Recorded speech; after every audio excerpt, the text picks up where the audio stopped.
Picture this. You're sitting on your own front porch, sipping morning coffee on land you've owned for 15 years, when a woman you've never met in your life marches up your driveway like she owns the place and demands you pack up and leave. Not asks. Not suggests. Demands. Because apparently, her precious son needs your property more than you do. And when you politely decline, she doesn't back down. She doesn't apologize. No, she pulls out her phone and calls 911, reporting you as a trespasser on your own land.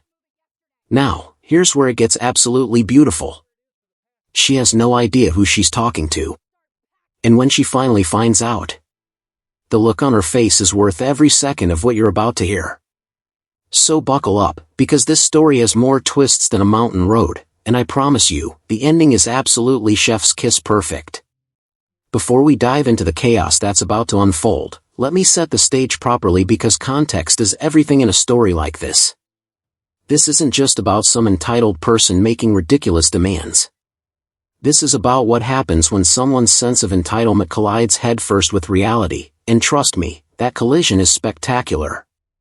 We've all encountered them, right? Those people who somehow believe the entire world revolves around their wants and needs. The ones who think rules don't apply to them. The ones who use phrases like, "Do you know who I am?" without a trace of irony.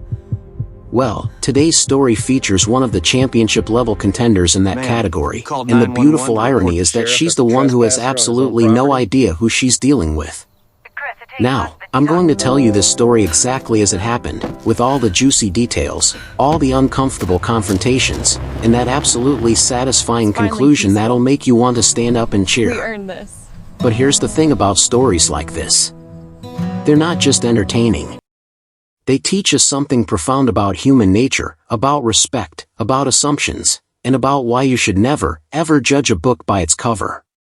So stay with me, because every single detail matters, and by the end, you're going to understand exactly why this encounter became the talk of an entire county. Let me introduce you to our main character. We'll call him Jake, though that's not his real name for obvious privacy reasons. Jake is a man in his early 50s, the kind of guy who looks like he's spent his whole life outdoors. Weathered face, strong hands, the kind of quiet confidence that comes from genuinely knowing who you are and not needing to prove anything to anyone. He's been living on his ranch in a beautiful rural part of the Southwest for 15 years. This isn't some McMansion in a cookie-cutter subdivision.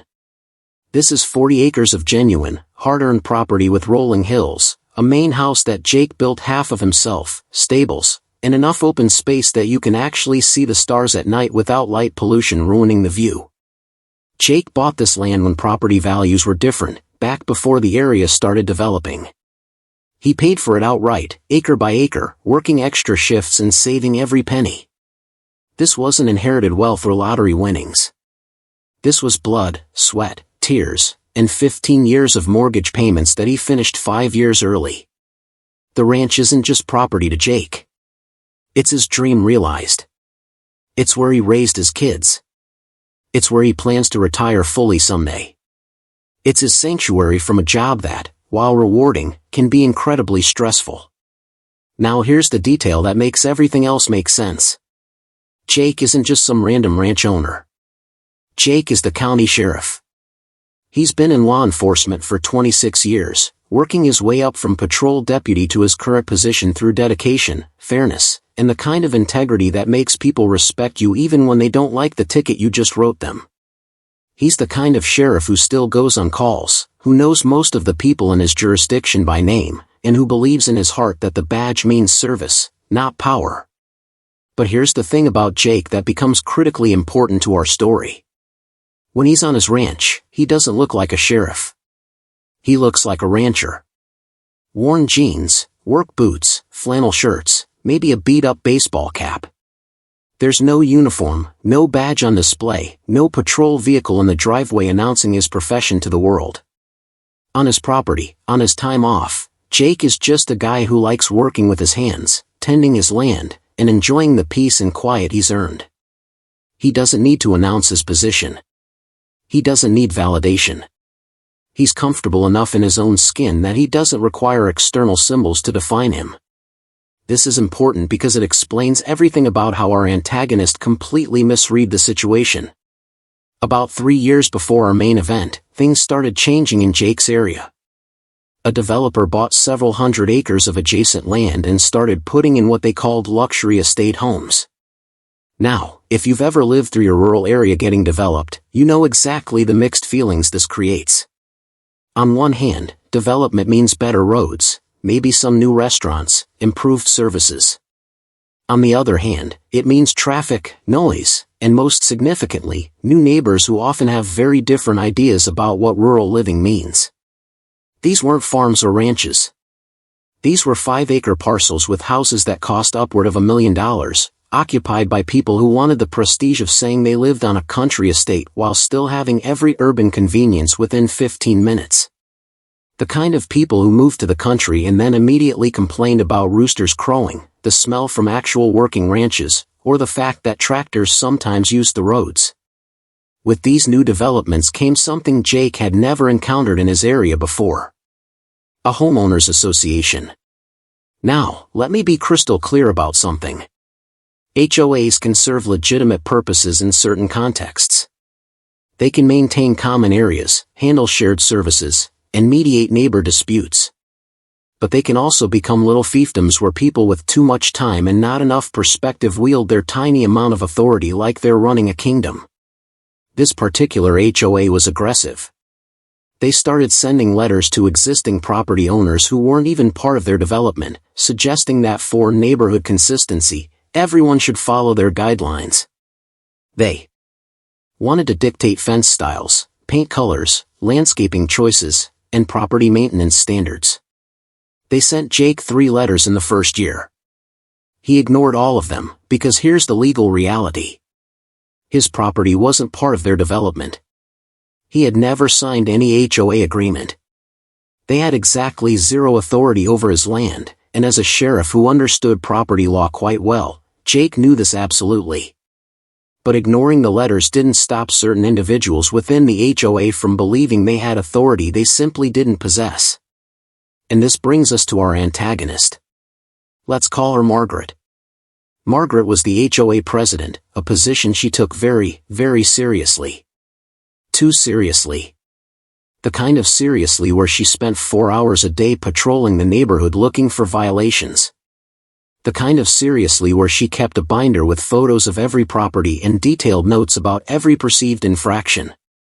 The kind of seriously where her entire identity became wrapped up in this volunteer position that most people would consider a minor civic responsibility at best. Margaret had moved to the area 2 years prior with her adult son, Trevor, who was 32 and, from what neighbors could tell, not particularly motivated to launch himself into independent adulthood. Trevor lived with Margaret in her $1 million estate home, didn't appear to have consistent employment, and spent most of his time talking about his various business ideas that never quite materialized into actual businesses. And here's where Margaret's obsession turned toward Jake's property. From her house, she could see a portion of Jake's ranch, and it drove her absolutely insane. While her neighborhood had manicured lawns maintained by professional services, Jake's land looked like, well, a working ranch. There were areas with natural grasses. There were work vehicles parked in practical locations. There were outbuildings that prioritized function over form. To anyone who understood rural property, it looked perfectly normal and well-maintained. To Margaret, it looked like a blight on her perfect vision of what the area should be. Margaret started a campaign. She brought up Jake's property at every HOA meeting, claiming it was bringing down property values despite having zero evidence to support this. She encouraged other members to file complaints with the county, which went nowhere because Jake wasn't violating any actual codes. She even tried to get the county to declare his property a nuisance, which failed spectacularly when the code enforcement officer took one look and confirmed everything was perfectly legal and properly maintained. But Margaret wasn't deterred. In her mind, she had decided on a narrative, and no amount of facts was going to change it. The narrative went like this: Jake's property was a problem, Jake was a problem, and if he wouldn't voluntarily conform to her vision, he needed to leave. And somewhere in her increasingly disconnected thought process, she convinced herself that her son Trevor deserved that property. Trevor needed space for his future business ventures, she told anyone who would listen. Trevor needed room to grow. Trevor deserved a real ranch where he could finally achieve his potential. Never mind that the property wasn't for sale. Never mind that Trevor had never expressed serious interest in ranching. Never mind that Jake had built his life on that land. In Margaret's mind, her needs and her son's needs superseded everything else, including property rights, common sense, and basic human decency. She started leaving notes on Jake's gate. Handwritten letters explaining that she represented the community and they'd collectively decided his property would be better used by someone else. She included printouts of properties for sale elsewhere, suggesting Jake would be more comfortable in a different area. When Jake didn't respond to any of this, because responding to delusion only encourages it, Margaret escalated. She contacted a real estate agent and asked them to prepare a purchase offer for Jake's property.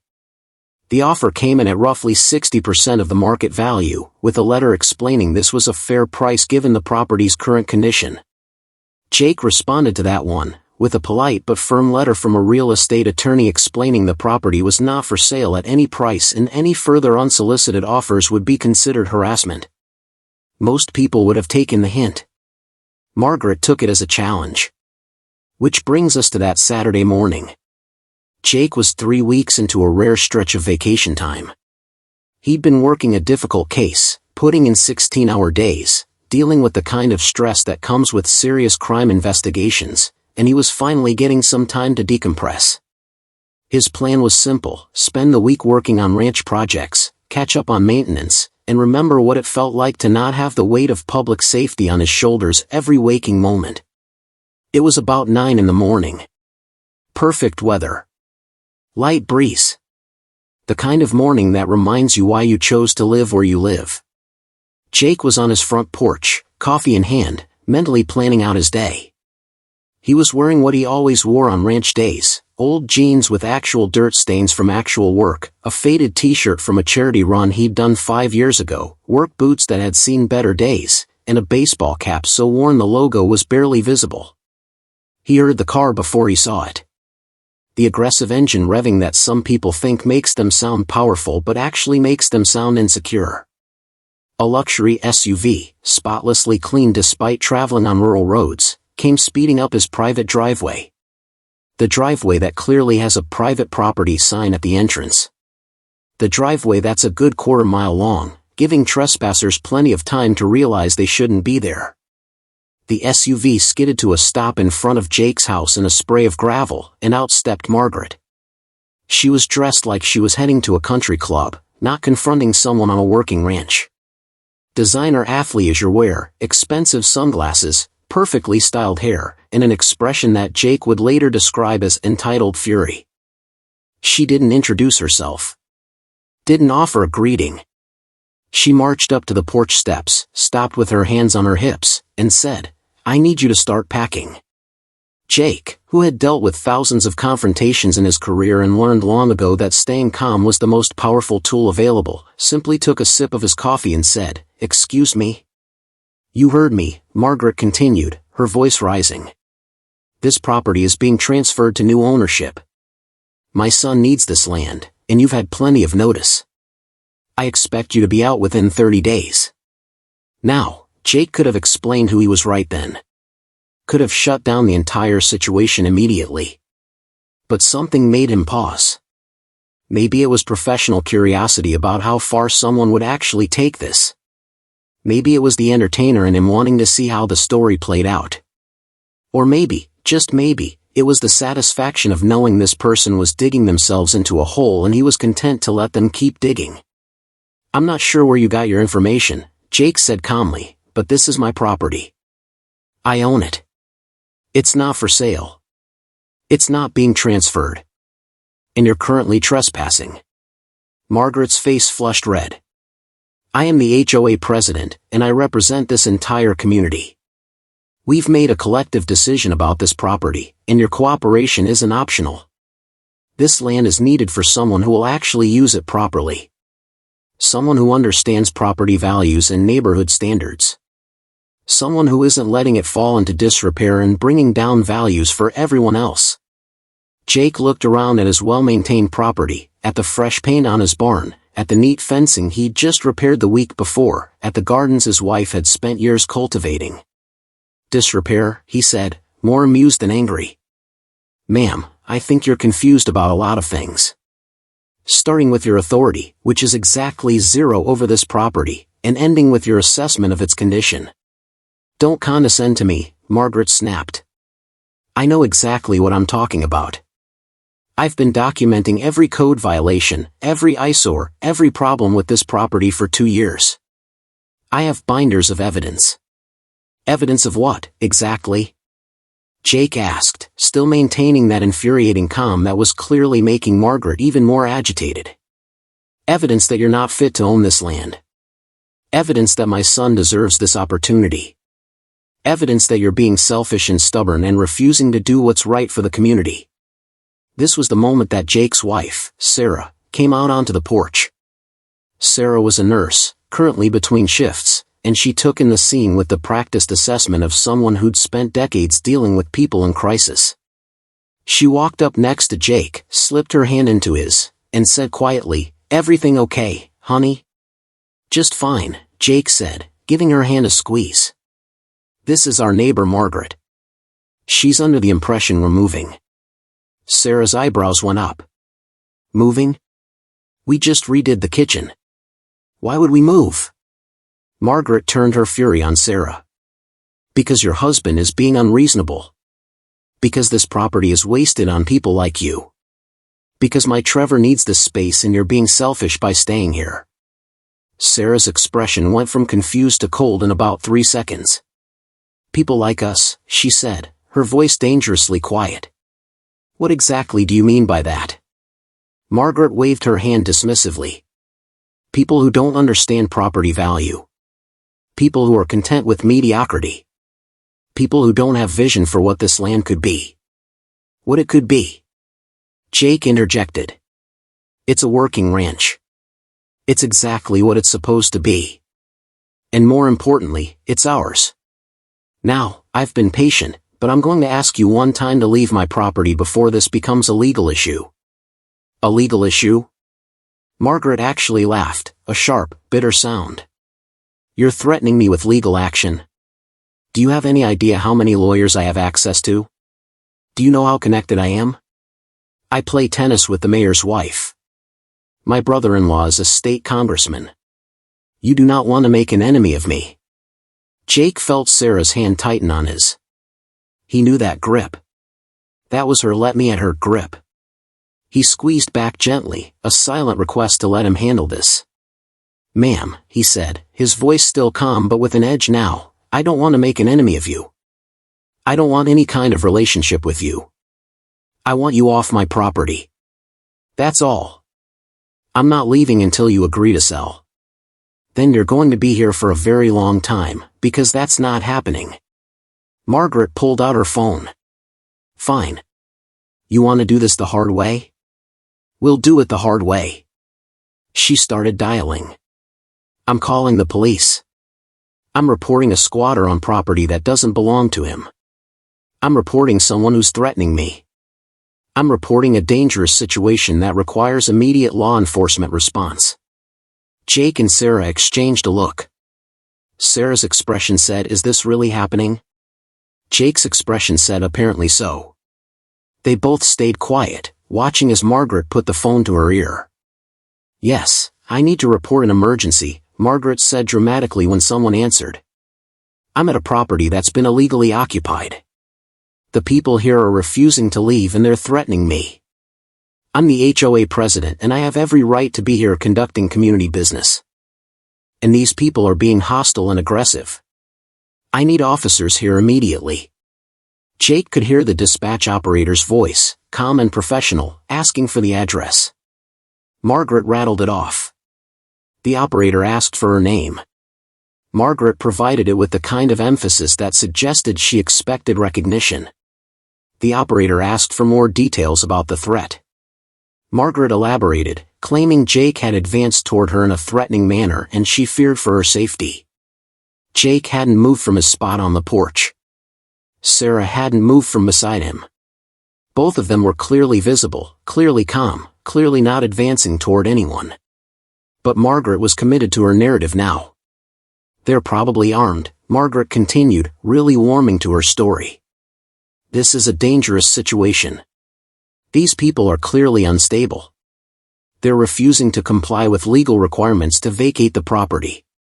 You need to send someone immediately." The operator assured her someone was being dispatched and asked her to stay on the line. Margaret, apparently satisfied she'd achieved the desired effect, ended the call anyway. She crossed her arms and glared at Jake and Sarah. "The police are on their way. We'll see how smug you are when you're explaining to them why you're trespassing." "Ma'am," Jake said, and there was something in his tone that made even Margaret pause, "I strongly suggest you think very carefully about your next actions. Making false statements to law enforcement is a crime. Filing a false police report is a crime. You've just done both." "False? There's nothing false about it. You are squatting here. This property is needed for better purposes. And you are threatening to me." "I own this property," Jake said slowly and clearly. "I can prove that with multiple forms of documentation. I never advanced toward you or threatened you.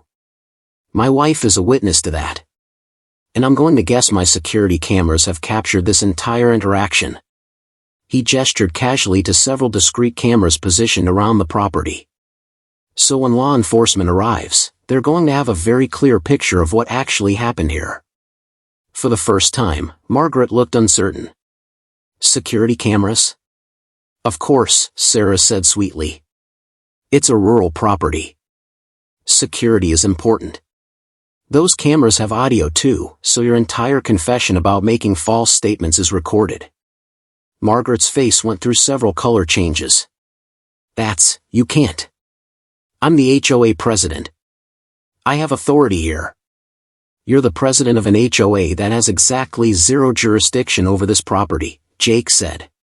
"You've trespassed. You've harassed us. You've made false statements to emergency services. And now we're going to wait right here for the officers to arrive so we can sort this all out properly." They didn't have to wait long. Jake knew they wouldn't. The address was familiar to everyone who worked in the sheriff's department. This was the sheriff's personal residence. When a 911 call comes in for the sheriff's address, response time is going to be fast because every officer is going to be concerned about their boss's safety. 2 patrol vehicles came up the driveway, lights on but sirens off. 4 deputies emerged, and Jake recognized all of them. Deputy Rodriguez from patrol. Deputy Chin from community services. Deputy Michaels, one of the newer recruits. And Deputy Thompson, one of Jake's most experienced officers. They approached cautiously, hands near their weapons but not drawn, scanning the scene professionally. Jake stayed exactly where he was on the porch, hands visible, posture relaxed. Sarah did the same. Deputy Thompson reached them first, and Jake watched the recognition dawn on his face. "Sheriff," he said, confusion evident. "We got a call about a dangerous situation and trespassers at this address." "I'm aware," Jake said calmly. "That would be this lady here who called you." He gestured to Margaret, who was suddenly looking a lot less confident. Thompson looked at Margaret, then back at Jake, then at Margaret again. "Ma'am, you called 911 to report the sheriff as a trespasser on his own property?" "Sheriff?" Margaret's voice came out as barely a whisper. The color drained from her face so fast Jake almost felt sorry for her. "Almost." "Sheriff Jake Morrison," Jake said, his tone still conversational but now with unmistakable authority. "I've owned this property for 15 years. This woman came onto my land without permission, demanded I leave, claimed her son deserves my property, and when I refused to engage with her delusions, she called 911 and made multiple false statements including claiming I threatened her. All of which is captured on security footage with audio." Deputy Rodriguez had pulled out his notepad and was writing furiously. Deputy Chin was trying to hide a smile and failing. Deputy Michaels looked like he was learning a very interesting lesson about rural property disputes. And Deputy Thompson looked like he was calculating exactly how much paperwork this was going to create. Margaret had found her voice again, though it was shakier now. I didn't know. I'm the HOA president. I was just trying to enforce community standards. On property that isn't part of your HOA, Jake said. On property where you have no authority whatsoever. After ignoring multiple communications that this property is not for sale and you have no jurisdiction here. Ma'am, Thompson said, his voice professional, I need to see some identification. And I need you to explain exactly what you told the 911 operator. Margaret fumbled with her designer purse, pulled out her wallet, and handed over her driver's license with a shaking hand. Thompson examined it, called in the information over his radio, and waited while dispatch ran her through the system. No warrants. No prior arrests. Which meant this was about to become a teaching moment rather than a booking situation, unless Jake decided to push for charges. Ma'am, Thompson continued, making a false police report is a misdemeanor offense. Making false statements to emergency services is a misdemeanor offense. Trespassing on private property after being asked to leave is a misdemeanor offense. Are you understanding the situation you're in right now? Margaret looked at Jake with something approaching panic. I didn't mean. I was just trying to, my son really does need. Your son's needs don't override property rights, Jake said. Your position in your HOA doesn't give you authority over non-HOA property. And your personal opinions about how I maintain my land don't give you the right to harass me, trespass on my property, or waste law enforcement resources with false reports. Sarah spoke up, her voice kind despite everything. Margaret, I think you need to take a step back and really think about what you've been doing. You've convinced yourself of something that isn't true. You've let your role in your HOA become your entire identity to the point where you think you have power you don't actually have. This isn't going to end the way you want it to end. The question is whether it ends with you apologizing and leaving, or whether it ends with criminal charges. Deputy Thompson looked at Jake. Sheriff, what do you want to do here? We can absolutely proceed with charges. We have your statement, we have the recording of her 911 call, we'll have your security footage. This is prosecutable. Jake was quiet for a long moment, thinking. He'd been in law enforcement long enough to know that sometimes the right answer wasn't the most punitive one. He looked at Margaret, really looked at her, and saw someone who'd gotten so caught up in a fantasy of control that she'd lost sight of reality. She was embarrassed, humiliated, and scared. She'd learned her lesson. Prosecution would just make her a martyr in her own mind. Here's what's going to happen, Jake said finally. Margaret is going to leave my property right now and never come back. She's going to resign from her HOA position because clearly she can't handle that responsibility appropriately. She's going to send a written apology to my family. And she's going to stop, immediately and permanently, any and all communication about my property to anyone in any context. If she does all of that, I won't press charges. But if she violates any part of this agreement, if I get one more letter, one more complaint, one more incident of any kind, I will pursue every charge available to the fullest extent, and I'll add a restraining order on top of it. Do we have an understanding? Margaret nodded frantically. Yes. Yes, absolutely. I'm so sorry. I don't know what I was thinking. Trevor is my son, and I wanted. What you want for your son doesn't matter when it comes to my property, Jake interrupted. Trevor is a grown man. If he wants land, he can work and save and buy his own, like I did. You can't just take what belongs to other people because you've decided you want it. That's not how the world works, and it's definitely not how property rights work. Deputy Thompson handed Margaret back her license. Ma'am, I'm making a note of this incident in our system. The sheriff is being more than generous by not pressing charges. If we get called out here again for any reason related to you, we won't be having a conversation. We'll be making an arrest. Am I clear? Crystal clear, Margaret whispered. Then I suggest you get in your vehicle and leave. Now. Margaret practically ran to her SUV. Her hands were shaking so badly she dropped her keys twice before getting the door open. She started the engine, and Jake half expected her to peel out the way she'd arrived, but instead she drove away slowly, carefully, like someone who'd just realized how close they'd come to destroying their own life over nothing. After Margaret left, the deputies stayed for a few more minutes. Deputy Rodriguez finished his report. Deputy Chen asked if Jake wanted them to increase patrols in the area, which Jake declined. Deputy Michaels asked, with the curiosity of someone still learning the job, "Sheriff, how do people get like that? How does someone convince themselves they have rights to someone else's property?" Jake thought about it. "Entitlement," he said finally. "And echo chambers." She got into a position where people had to listen to her, and she started believing her authority was bigger than it actually was. Then she surrounded herself with people who either agreed with her or didn't want to contradict her, and she lost touch with reality. It happens more than you'd think. The badge we wear? It comes with authority, but only specific authority in specific contexts. The moment any of us start thinking our authority extends beyond its actual legal limits, we become exactly like her. That's the lesson here. Power, even small power, corrupts if you don't constantly check yourself. Deputy Thompson nodded. "You could have pushed for charges, Sheriff. Made an example." "I could have," Jake agreed. "But what would that accomplish?" "She's embarrassed. She's scared. She'll probably think about this moment every day for the next year. That's punishment enough. Criminal charges would just make her bitter and give her a story about how she was victimized by the system. This way, she has no one to blame but herself, and that's a much more effective teacher."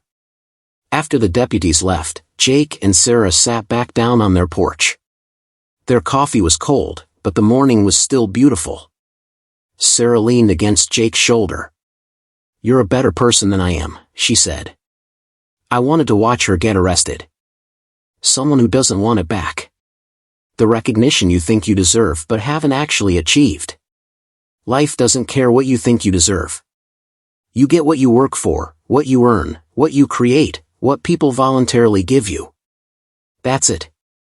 Fourth lesson, when you're in the wrong, the faster you admit it, the better things go for you." Margaret had so many opportunities to stop. When Jake first told her to leave. When he mentioned security cameras. When he explained she had no authority. When the deputies arrived. At any of those points, she could have said, "You know what, I was wrong, I apologize, I'm leaving." Would it have been embarrassing? Sure. But a lot less embarrassing than what actually happened. Pride keeps people in bad situations way longer than necessary. The ability to say, "I made a mistake," is one of the most valuable skills you can develop. Now, you might be thinking, "Okay, interesting story, but I'm not going to call 911 on a sheriff, so what does this have to do with me?" Fair question. But here's the thing. The principles at play here show up everywhere, all the time, in ways you might not recognize. You know that person at work who insists they're right even when all the evidence says otherwise? That's Margaret. You know that family member who thinks their opinion about your life choices matters more than your own decisions? That's Margaret. You know that friend who can't admit they made a mistake and instead doubles down and makes things worse? That's Margaret. You know that stranger who gets aggressive with service workers because they think they're entitled to special treatment? That's Margaret. Margaret isn't unique. She's a type. And understanding that type, understanding what drives it and what happens when it collides with reality, helps you navigate the world better. It helps you avoid becoming that person. It helps you deal with that person when you encounter them. And it helps you recognize when you might be sliding into Margaret-like thinking in your own life. Because here's the uncomfortable truth, we all have a little bit of Margaret in us. We've all had moments where we thought our perspective was the only valid one. We've all had times where we wanted something and felt like we deserved it just because we wanted it. We've all had situations where we had a small amount of power and were tempted to stretch it beyond its actual limits. The difference between us and Margaret is whether we catch ourselves and course correct, or whether we lean into it and end up calling 911 on a sheriff. Let's also talk about respect for a minute. because that's at the core of this entire situation. Margaret didn't respect Jake. She didn't respect his property rights. She didn't respect his decision not to sell. She didn't respect his authority over his own life and his own land. And that lack of respect led directly to her downfall. But here's what's interesting. Jake showed Margaret respect even when she didn't deserve it. He could have shut her down immediately with his position. He could have had her arrested the moment she trespassed. He could have made her life absolutely miserable with legal action. Instead, he treated her like a human being who'd made some very bad choices and gave her an opportunity to make it right. That's not weakness. That's the kind of strength that comes from genuine confidence. Jake didn't need to prove anything. He didn't need to dominate the situation. He didn't need to humiliate Margaret any more than she'd humiliated herself. He had all the power, and he chose to use it with restraint and wisdom. Compare that to Margaret, who had no actual power but was desperate to assert it. Who had to make threats and raise her voice and call on authorities because she had no legitimate authority of her own. Who had to claim connections and status because she didn't have actual capability. That's what insecurity looks like. That's what happens when someone needs external validation because they don't have internal confidence. And this connects to something we all deal with, how we treat people who have less power than us, and how we respond when we encounter people with more power than us. The measure of someone's character isn't how they treat their boss or someone who can help them. It's how they treat the person who can't do anything for them. It's how they respond when they realize they've misjudged a situation. So where does this leave us? With a funny story, absolutely. With some entertainment value, definitely. But also with something deeper. This story is a mirror. When you hear about Margaret calling 911 on a sheriff, you laugh. But then you have to ask yourself, where in my life am I being Margaret? Where am I overstepping? Where am I assuming authority I don't have? Where am I letting my wants override other people's rights? And just as importantly, where in my life am I being Jake? Where am I maintaining my boundaries calmly and firmly? Where am I choosing wisdom over revenge? Where am I showing people respect even when they don't show it to me? The beautiful thing about stories like this is they give us permission to examine our own behavior without the pain of having to live through the consequences first. Margaret had to learn her lesson the hard way, with humiliation and legal consequences hanging over her head. You get to learn the lesson by watching what happened to her and making different choices. Think about the relationships in your life. The professional situations. The family dynamics. The community interactions. Are you respecting other people's boundaries? Are you taking no for an answer? Are you accepting that other people get to make their own choices even when you disagree with them? Are you keeping your authority within its actual limits? These aren't abstract questions. These are the daily choices that determine whether you're building a good life or setting yourself up for a Margaret moment. So let's wrap this up. Margaret came onto Jake's property with entitlement, delusion, and a fundamental misunderstanding of how property rights work. She made demands that had no legal basis. She made threats she had no authority to back up. She called 911 and made false reports because she genuinely believed she was in the right. And then reality crashed into her fantasy, in the form of discovering she'd just tried to claim the sheriff's property and report him as a trespasser on his own land. The look on her face must have been absolutely priceless. The moment of realization. The rush of understanding. The collapse of her entire worldview as she processed that not only was she completely wrong, but she'd been wrong to the one person in the county with the most direct power to make her face consequences for her actions. But Jake chose mercy over justice. He gave her an out. He let her learn her lesson without destroying her life. And that's perhaps the most powerful part of the whole story. He didn't need to crush her to win. He'd already won by being right, by staying calm, by having the documentation and the authority and the confidence to let the situation unfold naturally.